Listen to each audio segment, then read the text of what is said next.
Shit. ఏంట్రా పాడుపడిన గుడికి తీసుకొచ్చావు? 6 hours జర్నీ మొత్తం వేస్ట్ చేసావు కదరా. నీ నమ్మి వచ్చినందుకు చెప్పుతో పట్టుకోవాలరా. అయినా ఒకసారి చూద్దాం లేరా. సారీరా, ఇలా ఉంటుంది అనుకోలేదు. మరి ఎలా ఉంటుంది అనుకున్నావు? చూడు, పాడుపడిన దాన్ని తీసి పడేయకుండా ఇంకెలా ఉంచేశారు. అది కాదురా. ఏది కాదురా? ప్రపంచ దేశాలు కంప్యూటర్లు, స్పేస్ షిప్లు అంటుంటే గుళ్ళు గోపురాలు అంటూ మన దేశం ఇంకా వెనకెళ్తుంది. రేయ్, తెలిసి తెలియకుండా మాట్లాడకండ్రా. అసలు ఇలాంటి పాత వాటిని కూల్చి పారేయాలరా. రేయ్, ఇంకెందుకు టైం వేస్ట్, పని వెళ్దాం. ఇంకోసారి ఇలాంటి గుళ్ళు చూడడానికి ప్లాన్ చేయి. రేయ్ ఆగురా. రేయ్, నేను చెప్పేది కొంచెం అర్థం చేసుకుంట్రా. రేయ్ ఏంట్రా? ఏంట్రా వినది? ఒకసారి మీ సెల్ ఇవ్వండి, అలాగే మీ పర్సు కూడా. చిన్న పనుంది, ఇవ్వండి. ఇక మీ వస్తువుల్ని మర్చిపోండి.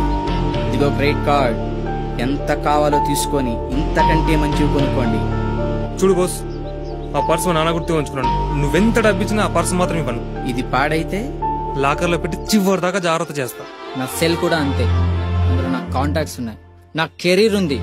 నువ్వు కోట్లు ఇచ్చినా ఇవ్వను. ఇది కింద పడి పగిలితే వేరే సెల్లో అదే సిమ్ వేసుకుని వాడతాను.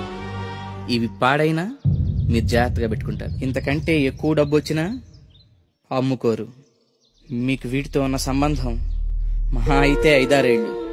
ఈ మాత్రానికే మీరింత సెంటిమెంట్ ఫీల్ అయితే, ట్రైన్లు, ప్రొక్లేన్లు, కార్లు, బస్సులు లేని కాలంలో ఎంతో మంది శిల్పులు తమ జీవితాల్ని ధారపోసి 800 సంవత్సరాల క్రితం కట్టిన గుడి ఇది.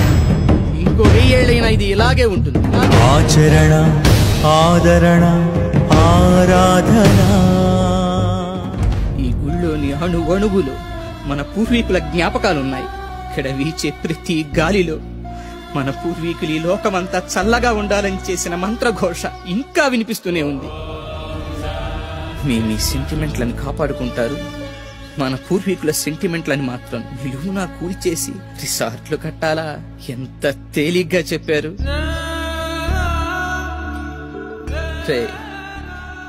గుళ్ళు కట్టడం వల్ల దేశం వెనక్కి వెళ్ళటం లేదు, మనలాంటి స్వార్థపరులు పుట్టడం వల్ల దేశం వెనక్కి వెళ్తుంది. హ్యాట్స్ ఆఫ్ శ్రీ, ఏం చెప్పావు? Sorry boss. ఓకే ఓకే, ఇవన్నీ కళాఖండాలే, నేను ఒప్పుకుంటాను. అంతకన్నా స్పెషల్ వీటిలో ఏముంది? చాలానే ఉంది, కానీ నీకు అర్థమయ్యేట్టు చెప్తా. బాగా చూడు, ఇవి పవర్ జనరేటర్స్, ఇవి విండ్ జనరేటర్స్, ఇవి ట్రాన్స్మిషన్స్, ఇవి ట్రాన్స్ఫార్మర్స్, ఇవి ఎలక్ట్రిక్ పోల్స్, ఇవి సెల్ టవర్స్. ఇవి రూపుదిద్దుకోవటం మొదలై కేవలం 200 సంవత్సరాలు, కానీ లక్షల సంవత్సరాలకు ముందే సరిగ్గా ఇలాంటి ఆకారాలతో మన ఆలయాల విమాన గోపురాలు, గాలి గోపురాలు, ధ్వజస్తంభాలు నిర్మించబడ్డాయి. ఆలయ ప్రాంగణాల్లో ఉండే తులసి, రావి, మారేడు వంటి మొక్కలు ఎయిర్ ప్యూరిఫైర్స్ గా పనిచేస్తాయి. ఆలయాల్లో అర్చకులు చేసే ముద్రలు ఆక్యుప్రెజర్ గా మారి శరీరంలోని ప్రాణశక్తిని ప్రేరేపిస్తాయి. వీటి ద్వారా వీళ్ల కాన్సంట్రేషన్ హై లెవెల్ కి చేరుతుంది. దీన్నే తంత్రం అంటారు. వాళ్ళు పలికే శబ్దాలు ఎలక్ట్రోమాగ్నెటిక్ వేవ్స్, విద్యుదయస్కాంత శక్తి తరంగాలుగా మారతాయి. ఆ శబ్దాల అర్థాలు మైక్రోవేవ్స్, సూక్ష్మ భావ తరంగాలుగా పనిచేస్తాయి. దీన్నే మంత్రం అంటారు. గుళ్ళు కట్టేటప్పుడు బంగారం, వెండి వంటి ఖనిజాలతో పాటు నవరత్నాలను భూమిలో నిక్షిప్తం చేస్తారు. ఇవి ఎర్త్ పిట్స్ గా పనిచేస్తూ శక్తిని ఆలయ ప్రాంగణమంతా వ్యాపింపచేస్తాయి. రాతి విగ్రహాల క్రింద, ధ్వజస్తంభాల క్రింద లోహపు రేకులతో తయారైన యంత్రాలుంచుతారు. గాలి గోపురాలపై, విమాన గోపురాలపై లోహ నిర్మిత కలశాలు అమర్చుతారు. ధ్వజస్తంభాలకు లోహపు తొడుగులు వేస్తారు. ఉత్సవ విగ్రహాలను పంచలోహాలతో తయారు చేస్తారు. లోహం శక్తికి వాహకంగా పనిచేస్తుంది. దీన్నే యంత్రం అంటారు. మంత్రతంత్రాల ద్వారా ఉత్పత్తి చెందే శక్తికి ఈ యంత్రాలే రిసీవర్స్. ఇక హైడ్రాలిక్ పవర్ స్టేషన్స్ లో లాగా ఆలయాల్లో జరిగే అభిషేకాల్లో కూడా ఎత్తు మీద నుంచి స్వామి విగ్రహం మీద నీరు పడుతుంది. దానివల్ల పొటెన్షియల్ ఎనర్జీ కైనటిక్ ఎనర్జీగా మారుతుంది. ఇలా మంత్ర తంత్ర యంత్ర ప్రక్రియలతో విశ్వవ్యాప్తంగా ఉన్న ఇంటర్నల్ ఎనర్జీని రిసీవ్ చేసుకొని అందరికీ అందించే కాస్మిక్ పవర్ స్టేషన్స్ మన ఆలయాలు. ఈ జనరేటర్ నుండి ఉత్పత్తి అయిన విద్యుత్తు ట్రాన్స్మిషన్స్ ద్వారా టెర్మినల్ స్టేషన్ కి చేరి అక్కడి నుండి సబ్ ట్రాన్స్మిషన్స్ ద్వారా ఎలక్ట్రిక్ పోల్స్ సాయంతో లో వోల్టేజ్ ఇళ్లకు, హై వోల్టేజ్ ఫ్యాక్టరీలకు అందుతుంది.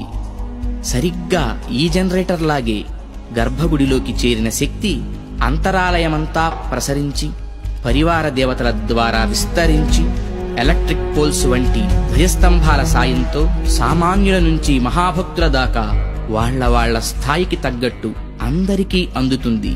అందుకే గుళ్ళకి వెళ్లే భక్తులు ప్రశాంతతను పొందుతున్నారు, గ్రహణ శక్తిని పెంపొందించుకుంటున్నారు. ఆ శక్తితోనే సమస్యలను పోగొట్టుకోగలుగుతున్నారు. అంటే అర్చకులు ఎలక్ట్రీషియన్సా? యా. అంటే మీరు చదివింది సైన్సా? Common sense. అందుకే గుండె పని చేస్తున్నంత కాలం దేహం బాగుంటుంది, గుడి పని చేస్తున్నంత వరకు దేశం బాగుంటుంది. నవ్య చైతన్య జీవనానికి అంకురార్పణ, భవ్య సౌజన్య భావాల సంతర్పణ, ఆలయాల అవతరణ, ఆలయాల అవతరణ.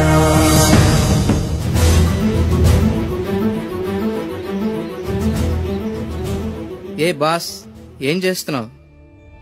ఈ రాళ్ళను గమనిస్తున్నా. ఇలాంటి రాళ్ళు ఎక్కడ దొరుకుతాయో తెలుసుకోవాలి కదా.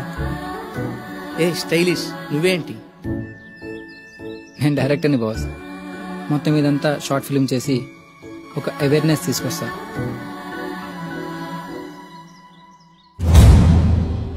మనం ఫండ్స్ కలెక్ట్ చేద్దాం, ఈ ఆలయాన్ని పునర్నిర్మిద్దాం. కుటిల సంకుచిత తత్వాలపై మహత్వ పవిత్ర జలాల ప్రోక్షణ, మనకు మనని చేసే పరిరక్షణ, భావితరాల సంరక్షణ, ఆలయాల అవతరణ, ఆలయాల అవతరణ. థ్యాంక్స్ రా, నువ్వు ఈరోజు ఇక్కడ తీసుకురాకుంటే నా లైఫ్కి అర్థం ఉండే కాదు. నిజంగా చాలా చాలా విలువైన స్థలాన్ని తీసుకోవచ్చు. Thank you so much. అవును, శ్రీ ఎక్కడ? శ్రీ శ్రీ శ్రీ శ్రీ శ్రీ ఇటు ఎవరైనా వచ్చారా? ఎక్స్క్యూజ్ మీ, మీరు ఇక్కడ రెడ్ కలర్ డ్రెస్ వేసుకుని ఒక బొట్టు పెట్టుకున్న వ్యక్తిని మీరేమైనా చూసారా? లేదే, అసలు ఎందుకు వచ్చింది? మీ నలుగురే కదా. రేయ్, అంటే శ్రీ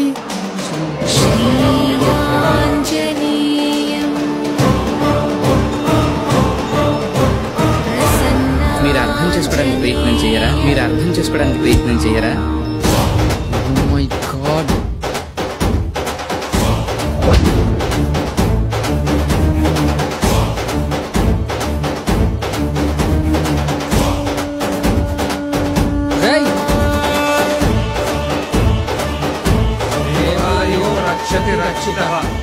ఆలయాన్ని జాగ్రత్తగా చూసుకోండి, ఆలయాలే మిమ్మల్ని రక్షిస్తాయి.